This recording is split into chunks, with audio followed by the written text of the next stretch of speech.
Sayyid Imam Al-Bila Ibn Athaillah Sakandari rahimahullah ta'ala wa nafa'ana bihi amin. Sayyidina Imam Ibn Athaillah beliau menyatakan, walau anna al-ibad fatinu lam yuqbilu illa Allah wa lam yajlisu illa baina yadayhi wa lam yastaftu ghairahu liqaulihi sallallahu alaihi wasallam istafti qalbak wa in aftauk.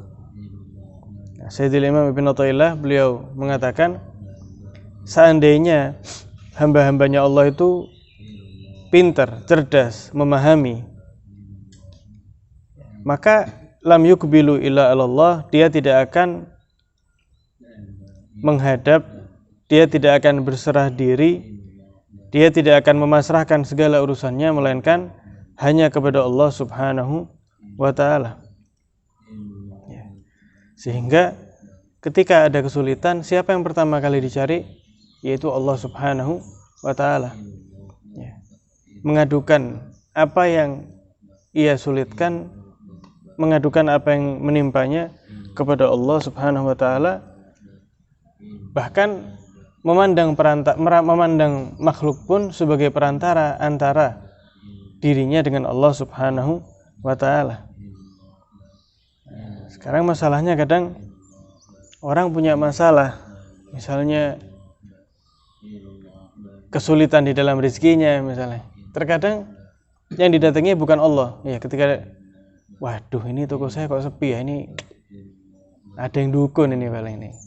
Ada siapa yang didatangi ya? Dukun semisalnya, dicari tandingannya yang istilahnya ilmunya sekelas ya. Waduh ini kayaknya gini kata. Kata Imam Ibn Athaillah, seandainya mereka tahu bahwa yang mengatur rezeki itu, bahkan yang mengatur dukun sekalipun, seandainya ada dukun yang berusaha berniat buruk, itu Allah subhanahu wa ta'ala. Al-khair wa syarr fi masyiatillah, gitu. Kebaikan dan keburukan hanya dengan kehendak Allah. Siapapun yang berusaha membuat buruk, siapapun tidak akan mampu jika dia berlindung diri kepada Allah subhanahu wa ta'ala. Walam yajlisu illa baina yadayhi, dia tidak akan duduk ya tadi itu ya, bermesraan, melainkan hanya kepada Allah dan orang-orang yang bersambung dengan Allah subhanahu wa ta'ala. Ya apa maksudnya? Ya, duduk di hadapan Allah ini, ya bermunajat kepada Allah, ya ketika di dalam sholatnya, setelah sholatnya, ketika ngaji, termenung, ya dia tadi itu. Dan dia tidak meminta bimbingan kecuali hanya dari Allah subhanahu wa ta'ala. Loh, ya apa cara meminta bimbingan? Lah kalau kita sama ulama, sama orang soleh kan enak ya. Mereka berkata, kita pahami, kita dengarkan, kita jalani. Lah ini meminta fatwa, ya janganlah meminta fatwa kecuali kepada Allah. Caranya gimana? Yang dimaksud sini adalah hadisnya Rasulullah SAW, beliau bersabda, istafti qalbak wa in aftauk. Minta, ya tanyalah kamu kepada nuranimu, ya apa kata hati nuranimu ini gimana? Wa in aftauk, sekalipun orang-orang itu memberikan arahannya, fatwanya kepadamu. Karena kata Imam Ibn Athaillah, li'anal khawatir al-ilahiyah ta'ti min Allah. Karena bisikan-bisikan hati tadi itu, ini dengan catatan hati yang bersih ya, itu datang dari Allah subhanahu wa ta'ala, dan itulah yang tepat, yang terbaik. Warubbama akhta'al mufti wal qalb la yukhti. Mungkin kalau kita tanya sama orang, mungkin dia bisa salah, namanya manusia, mahlul khata' wa nisyan ya, tempat kesalahan dan kelupaan, lalai. Wal qalb la yukhti, tapi hati nurani yang bersih tidak akan meleset. Dikasih keterangan sama Imam Ibn Athaillah, wa hadza makhsusun bil qulub at-tahirah. Yang dimaksud di sini hanya hati-hati yang bersih, hati yang tidak ada sombong, tidak ada ujub, tidak ada kedengkian, tidak ada hasud. Hatinya para wali ini ya, para aulia, para orang soleh. Wa inna ma yustaftah alimun, hanya saja yang dimintai pendapat itu ya orang yang alim, orang yang soleh, orang yang faham maksudnya. Sama kayak misalnya ada orang mau betulkan sepeda motor. Orang tidak paham di sepeda motor, ditanya, ini caranya ngerakit gimana? Ya, akhirnya kebalik-balik semua, tambah ada kepasang, kan gitu. Bukan dokter ditanya, ini caranya jahit ya apa ya? Ada dikasih mesin jahit misalnya, dan lain sebagainya. Tanpa ada karu-karuan. Istafta alimun, yang ditanya ini orang yang memang ahli di dalam bidangnya. Kalau kita ingin menata diri kita sebagai orang yang baik, ya kita tanya orang yang baik. Yang baik beneran ya, bukan baik yakni zahir batin ya, bukan yang terlihat baik tapi memang baik.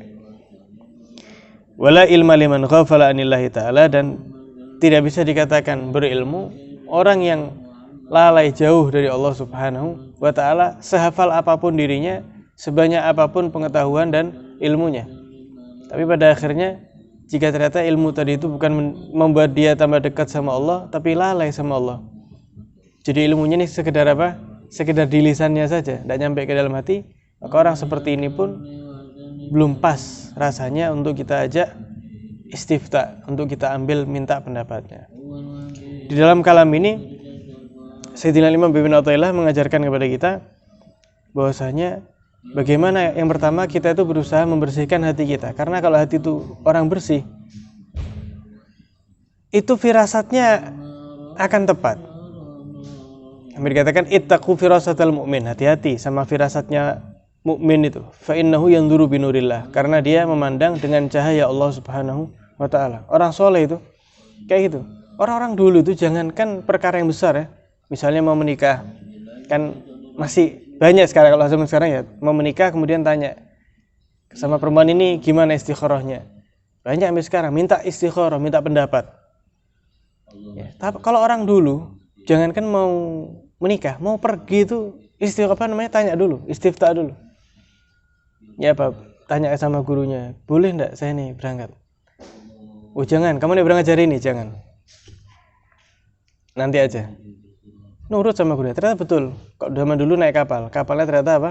Tenggelam. Dan lain sebagainya. Nah, selain firasat, mereka juga apa?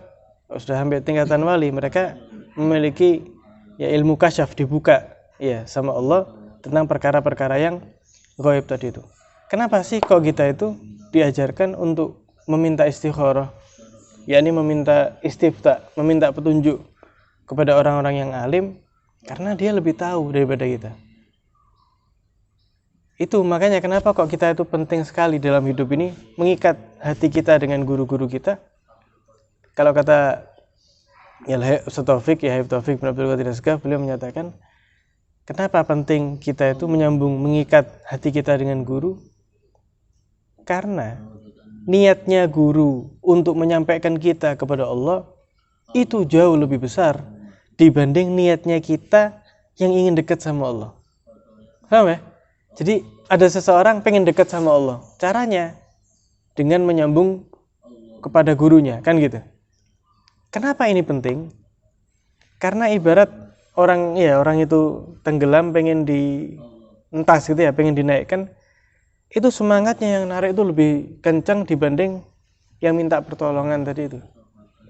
Jadi semangatnya guru ini untuk menyampaikan dia sama Allah itu jauh lebih besar dibanding semangat dirinya.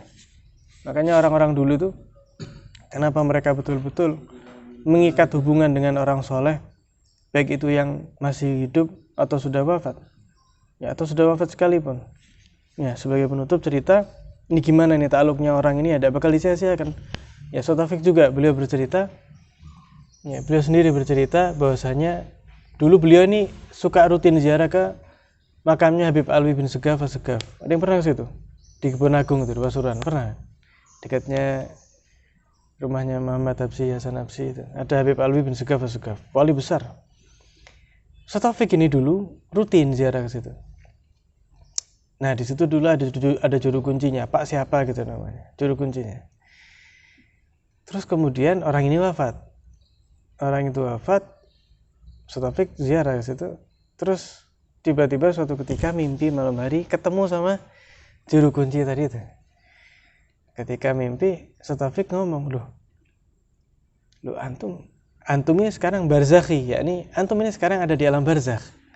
Jadi ngobrol gitu ya. Ya, bagaimana, apa yang antum dapat di alam barzakh tadi ini? Penasaran ini Ustaz. Juru kuncinya Habib Alwi ini. Kata beliau, alhamdulillah Habib, saya ini dimasukkan sama Allah di dalam golongannya Habib Alwi sama Habib Ja'far bin Syekhar. Bayangin itu ya. Jadi dia ini cintanya sama wali, ngerawat wali tadi itu. Padahal beda zaman, tapi sama Allah dimasukkan ke golongannya mereka. Habib Alwi dan Habib Ja'far. Kemudian orang tadi itu bilang, ya Habib Alwi ini pesan katanya, ziarahnya antum ini diterima, tapi tolong dilanjutkan ziarahnya ke Gresik, yaitu Habib Abu Bakar bin Muhammad As-Segaf. Jadi kata Ustaz Taufik, dari situ kita pahami tidak sia-sia orang itu yang mengikat hubungannya dengan para wali, dengan orang-orang soleh. Ya semoga dengan hadirnya kita di Jumat pagi ini, insya Allah rutin istiqomah yang menjadikan kita masuk di dalam daerah lingkaran lingkup daripada Habib Abdul Qadir Syekh Maulana Ishaq, Habib Abdul Qadir bin Hasan, Habib Idris bin Salim, Syekh Bakar bin Salim, dan para aulia yang Allah makamkan di sini. Amin ya rabbal alamin. Wassallallahu ala sayyidina Muhammadin wa ala alihi wasallam. Alhamdulillahirabbil alamin.